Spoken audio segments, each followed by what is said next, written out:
영화 가짜 소용돌이에서 한혜라는 정원이 수아의 친딸임을 알게 된다. 정원은 자신이 주영채라는 새로운 정체성에 전 몰입하고 있다. 정원과 진짜 영채는 야망의 게임에 휘말리게 되는데 진짜 영채는 정원이 자신의 연인과 함께 도망치도록 도와주고 대신 한혜라의 아들과 결혼해 달라는 조건으로 자신의 신분을 정원에게 넘겨준다. 삶의 불공정함을 여러 번 목격한 정원은 진짜 영채가 되어 자신이 꿈꾸던 것을 차지하기로 결심한다. 정원의 계획이 성공 직전에 이르렀을 때 그녀의 비밀이 드러나게 된다. 한혜라가 정원이 가짜일 뿐만 아니라 자신의 친딸이라는 사실을 알아낸 것이다. 혈연 관계에서 두 사람은 곧 시어머니와 며느리라는 어색한 관계로 들어서게 된다. 과연 한혜라는 정원의 진짜 정체를 폭로할 것인가? 아니면 자신의 약점이 드러날까 두려워 침묵을 지킬 것인가? 이것이 오늘 영상의 주요 내용이다. 한혜라는 정원을 무척 아끼며 이 미래 며느리에게 매우 만족한다. 그녀는 아들의 지위를 굳건히 하기 위해 정원과 아들의 결혼을 서두르고 싶어 한다. 하지만 자신이 매우 난처한 상황에 처했다는 사실을 알지 못한다. 결혼식이 다가오기 전 한혜라는 영채가 어떤 사람인지 알아보려고 영채의 집을 직접 찾아간다. 결혼식이 코앞인데 영채에 대한 좋지 않은 소문을 들었기 때문이다. 소문에 따르면 영채는 버릇없는 딸로 아무런 재능이 없으며 한혜라가 알고 있던 모습과는 전혀 다르다고 한다. 그래서 한혜라는 의도적으로 예상치 못한 사건을 만들어 영채의 집에 들어갈 기회를 얻는다. 정원은 이에 대해 전혀 모르고 있다. 이 시점에서 정원은 진퇴양난의 상황에 처해 더 이상 물러설 수 없다. 진짜 영채는 이미 집을 떠났고 정원은 스스로를 진짜 영채라고 여기고 있다. 한혜라는 정원에게 묻는다. 괜찮니? 물 좀 마셔. 정원의 예의 바른 태도를 보고 한혜라는 매우 만족하며 말한다. 고맙구나. 오늘 네가 없었다면 내가 쥐뿌리처럼 젖었을 거야. 정원은 미소를 지으며 대답한다. 아닙니다. 이모도 여러 번 저를 도와주셨잖아요. 게다가 우리 곧 가족이 되잖아요. 그렇죠? 정원의 말에 한혜라는 매우 기뻐하며 미소 짓는다. 맞아. 내 아들이 너처럼 예쁘고 이해심 많은 아내를 얻다니 정말 행운이야. 한혜라가 자신을 좋아하는 것 같자 정원은 매우 기뻤다. 이것이 바로 그녀의 목표였기 때문이다.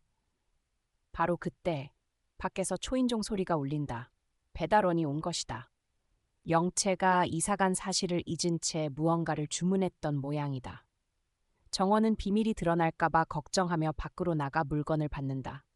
정원이 자리에 없는 틈을 타 한혜라는 갑자기 일어나 집안을 둘러본다. 정원의 책상에 놓인 디자인 작품들을 보고 크게 놀라며 미소를 짓는다. 그녀는 계속해서 집안을 둘러보다가 침대 옆 장식장에 놓인 나무 상자를 발견한다. 한혜라는 그 상자에 크게 놀란다. 그 상자는 그녀가 수아에게 선물했던 생일 선물이었기 때문이다. 떨리는 손으로 상자를 만지며 태엽을 돌리자 예전에 들었던 음악이 흘러나오고 한혜라는 충격에 얼어붙는다. 믿을 수 없는 상황에 그녀는 상자를 뒤집어 보니 거기에 자신이 썼던 글씨가 적혀 있다. 수아야, 생일 축하해. 엄마가 너를 정말 사랑해. 한혜라는 고통스러워하며 충격에 휩싸인다. 정원의 비밀을 알아낸 것이다. 정원이 바로 자신이 오랫동안 찾아 헤매던 잃어버린 딸이었다. 아무 소식도 없이 찾던 딸이 바로 눈앞에 있었던 것이다.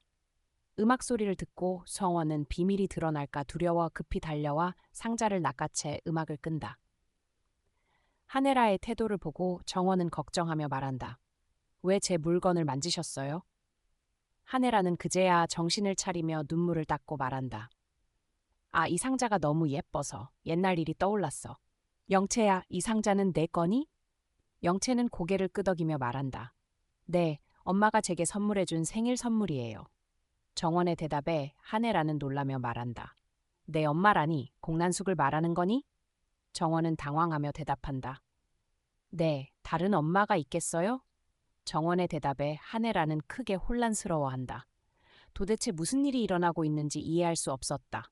그래서 집으로 돌아가고 싶다고 제안한다. 한혜라의 태도가 변한 것을 보고 정원은 걱정하며 이 나무 상자가 자신에게 불운을 가져왔다고 생각한다. 한혜라가 떠난 후 정원은 나무 상자를 종이 상자에 넣어 침대 밑에 숨긴다. 정원은 중얼거린다. 이제 며칠만 더 버티면 돼. 결혼식이 다가오고 있어. 너는 더 이상 정원이 아니야. 이제부터 너는 영채야. 맞아. 너는 주영채야. 절대 과거의 일들이 너의 미래를 망치게 해선 안 돼. 절대 안 돼. 영채의 집을 떠난 후 한혜라는 정원의 신분에 의심을 품고 자신의 비서에게 전화해 사진 한 장을 건네며 말한다. 이 아이에 대해 조사해. 이 아이와 관련된 모든 것을 알아내. 가능한 한 빨리 결과를 보고 싶어. 비서는 고개를 끄덕이며 말한다. 네, 부인. 저를 믿으세요. 결과가 나오면 즉시 보고 드리겠습니다. 한혜라는 지금처럼 불안했던 적이 없었다. 그녀는 딸을 찾을 수 있기를 기도해왔다. 꿈속에서도 딸을 만나고 싶었다. 하지만 이제 영채가 자신의 딸일지도 모른다는 사실을 알게 되자 그녀는 극도로 혼란스럽고 불안해한다. 그녀는 이게 사실이 아니기를, 그저 우연의 일치이기를 바랐다. 그녀는 이런 어색한 상황에서 딸을 다시 만나는 것을 원치 않았다. 결혼식이 다가오고 있지만 한혜라는 아직 진실을 찾지 못해 결혼식을 연기하고 싶었다. 하지만 이미 늦었다. 초대장과 안내장이 이미 손님들에게 전달된 상태였다. 이 결혼식은 그룹의 중요한 전환점을 알리는 중대한 행사였다. 영채의 어머니도 이 결혼식을 매우 기대하고 있었다. 그래서 한혜라는 개인적인 이유로 결혼식을 연기할 수 없었다. 결혼식 날 정원은 매우 들뜨고 행복했다. 영채의 어머니는 정원이 자신의 딸을 사칭하고 있다는 사실을 분명히 알고 있었지만 별로 신경 쓰지 않는 듯했다. 첫째, 그녀가 관심 있는 것은 딸이 대기업 회장의 아들과 결혼함으로써 얻을 수 있는 이익뿐이었다. 둘째, 영채는 항상 그녀를 화나게 하고 문제를 일으켰다. 그래서 순종적이고 뛰어난 정원은 결코 나쁘지 않은 대체자였다. 그녀는 한혜라 가문을 속일 생각은 전혀 없었다. 모든 것은 한혜라 가문이 정원을 영채로 오해한 결과였다. 그래서 이 엄청난 일이지만 그녀는 전혀 죄책감을 느끼지 않았다. 한편 신랑 측도 매우 들떠 있었다. 결혼식은 매우 성대하고 활기차게 치러졌다. 한혜라의 아들과 남편은 기쁘게 손님을 맞이하고 있었지만 한혜라는 비서로부터 소식을 기다리고 있었다. 군중 속에서 한혜라는 비서의 신호를 보고 비서를 자신의 개인 방으로 부른다. 문이 닫히자마자 그녀는 조급히 묻는다. 어떻게 됐어? 그 일은? 비서는 사진 한 묶음을 꺼내며 말한다. 부인, 이 여자는 주영채가 아닙니다. 그녀의 본명은 정원입니다. 그녀는 부인의 잃어버린 딸입니다. 대학 3학년 때 퇴학당했고 생활비를 벌기 위해 아르바이트를 했습니다. 그녀는 아버지와 계모와 함께 살다가 몇 달 전 독립했습니다. 우리가 그녀의 정보를 찾지 못했던 이유는 그녀의 생활이 매우 은밀했고 이름을 바꿨기 때문입니다.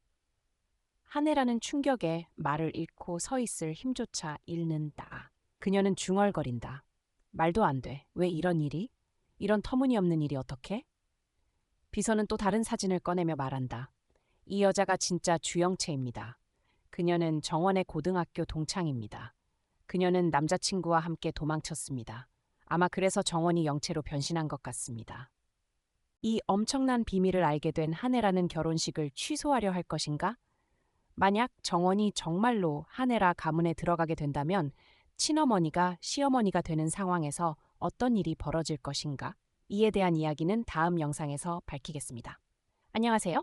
다음에 만나요.